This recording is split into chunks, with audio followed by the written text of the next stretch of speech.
নমস্কাৰ সকলোকে। অহা 17 ছেপ্টেম্বৰৰ পৰা পিতৃপক্ষ আৰম্ভ হ'ব। এই পিতৃপক্ষত আপোনালোকে কেনেধৰণৰ ৰিচুৱেল কিছুমান কৰিব পাৰে, কি ৰিচুৱেলৰ যোগেদি আপোনালোকৰ বংশটো আগুৱাই যাব, আপোনাৰ জীৱনটো সুন্দৰ হৈ পৰিব, এই বিষয়ে আজি আলোচনা কৰিম। আপোনালোকৰ যদি জন্মকুষ্ঠিত পিত্ত দোষ আছে তেতিয়াহ'লে তাৰ পৰা আপোনালোকৰ মুক্তি পাব। তাৰ লগে লগে আপোনালোকৰ জীৱনত যদি সংঘাত সৃষ্টি হৈ আছে, বংশবৃদ্ধিত বাধা হৈ আছে, বিবাহ হৈছে বহুত বছৰ হ'ল কিন্তু সন্তান প্ৰাপ্তি হোৱা নাই, তাৰোপৰি সন্তান যদি অটিষ্টিক হৈছে, বিকলাংগ হৈছে, ৰোগ ব্যাধিৰ সন্তানৰ বেছি হৈছে, তেতিয়াহ'লেও কিন্তু এই পিতৃপক্ষত আপোনালোকে ৰিচুৱেল কৰি আপোনালোকৰ জীৱনটো সুন্দৰ কৰিব পাৰিব। যদি আপোনাৰ জন্মকুষ্ঠিত পিত্ত দোষ আছে তেতিয়াহ'লে আপুনি কেনেকৈ গম পাব? গম পোৱাৰ প্ৰথম লক্ষণটো হ'ল যে আপোনাৰ ঘৰখনত হাই কণ্ডল আছে নেকি, আপোনাৰ সন্তানৰ ৰোগ ব্যাধি বহুত হৈছে নেকি, বা ক'ৰবাত বিকলাংগ হৈছে নেকি, বা সন্তানৰ নামত ৰোগৰ নামত টকা খৰচ হৈ আছে নেকি, তাৰোপৰি বাস্তু সকলোখিনি ঠিক হৈ আছে, ঘৰত বাস্তু সম্পূৰ্ণ শুদ্ধ বাস্তু হৈ থকাৰ পিছতো যে ঘৰখনত কিবা শব্দ হৈ থাকে নেকি, তাৰোপৰি ঘৰখনত আপোনাৰ বেমাৰ বিঘিনি বেছি হৈ আছে নেকি, মানুহখিনিৰ মাজত হাই কাজিয়া বেছি হৈ আছে নেকি, ঘৰত সোমালে অশান্তি লাগে নেকি, ইমান সুন্দৰ পৰিৱেশ থকাৰ পিছতো যদি আপোনাৰ ঘৰখনত অশান্তি লাগে, ৰাতি বেয়া সপোন দেখি আছে, তাৰোপৰি যদি আপোনাৰ ঘৰৰ মানুহখিনিৰ মাজত আপোনালোকৰ ভাল সম্পৰ্ক নাই, তেতিয়াও কিন্তু পিত্ত দোষ থাকে। পিত্ত দোষৰ আন এটা লক্ষণ হ'ল যে আপোনাৰ ৰোগ ব্যাধি বৃদ্ধি হ'ব, তাৰোপৰি আপুনি যিমানেই টকা ইনকাম নকৰক আপোনাৰ হাতত টকা নাথাকিব। তাৰমানে পিত্তসকলৰ যদি কিবা কাৰণে লেঠা লাগি আছে তেতিয়াহ'লে আপোনাক কিন্তু কোনো কাৰণে শান্তি নিদিব। গতিকে পিত্তসকলৰ মুক্তিৰ পিছতহে আপোনালোকে কিন্তু শান্তি পাব। গতিকে পিত্তসকলৰ মুক্তিৰ কাৰণে আন এটা কাম কৰিব পৰা হ'ল যে আপোনালোকে দান কৰক। তাৰোপৰি আপোনালোকৰ ঘৰত যিসকল জ্যেষ্ঠ ব্যক্তি আছে, মা দেউতা শহুৰ শাহুৰ আইতা ককা যিসকল আছে, তেওঁলোকক শান্তিত থাকিব দিয়ক, তেওঁলোকক ভাল ধৰণে মৰমে কথা কওক, শুশ্ৰূষা কৰক।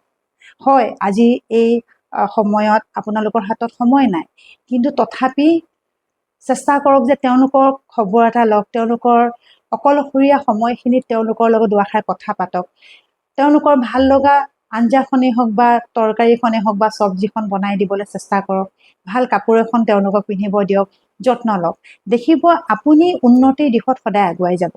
এতিয়া পিতৃপক্ষত আমি কি কৰিম? 17 ছেপ্টেম্বৰৰ পৰা 15 দিনলৈকে পিতৃপক্ষ আৰম্ভ হ'ব। এই পিতৃপক্ষত আপুনি কৰিব পৰা এটা কাম হ'ল যে নিৰামিষ খাওক এই পিতৃপক্ষত। তাৰোপৰি দুপৰীয়া আপোনালোকে ভাত খোৱাৰ আগতে আপোনালোকে বনাই লোৱাৰ পিছত ভাত খোৱাৰ আগতে তেওঁলোকৰ কাৰণে এসাঁজ ভাত তেওঁলোকক অফাৰ কৰক। ভাত সাঁজ অফাৰ কৰিব আপুনি ঘৰৰ দক্ষিণ মুখা হৈ পেলাইও, দক্ষিণৰ যিটো কৰ্ণাৰ আছে বা দক্ষিণৰ যিটো দিশ আছে তাত আপোনালোকে ভাত সাঁজ দিয়ক। পানী এগিলাচ দিয়ক, তাতে ধূপ দিয়ক, ভাত দিয়ক, তৰকাৰী আপোনালোকে যিটো খাইছে সেই বস্তুখিনি দি সেৱা জনাওক। আৰু যদি ঘৰত দিবলৈ আপোনাৰ অসুবিধা হয় তেতিয়াহ'লে কোনোবা গছৰ তলত দিয়ক, বৰ গছৰ তলত বা ভাল ডাঙৰ গছ এজোপাৰ তলত দিয়ক।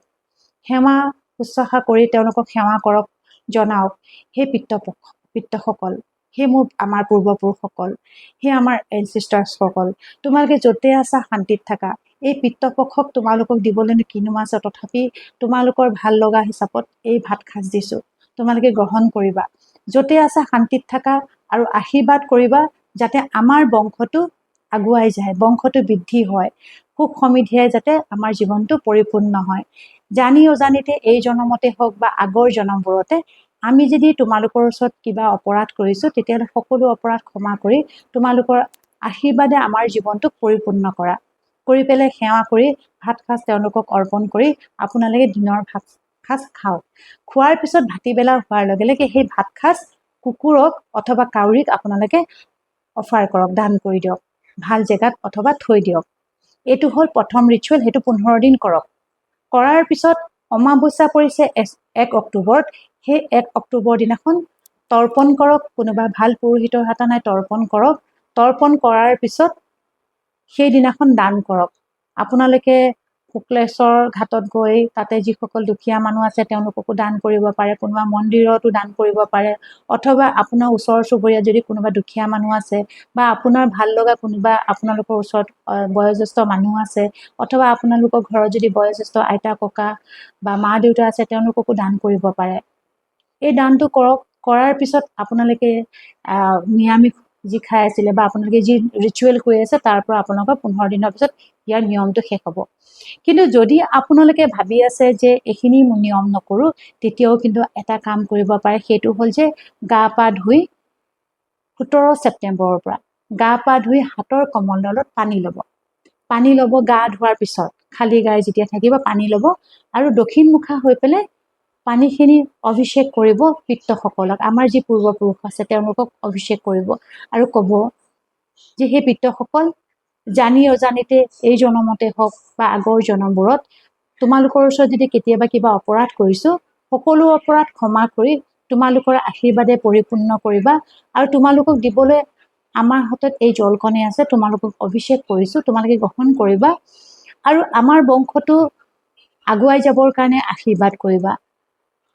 এনেধৰণে কৈ সেৱা জনাব আৰু 15 দিন এই কামটো কৰিব। আৰু অমাৱস্যা পৰিছে 1 অক্টোবৰত, সেই 1 অক্টোবৰ দিনাখন আপোনালোকৰ সাধ্য অনুসাৰে দান কৰক। পিত্ত ৰিলেটেড যি সমস্যা আছে, যি আপোনাৰ জন্মকুষ্ঠিত দুখ আছে, তাৰ পৰা আপোনালোকে পৰিত্ৰাণ পাব।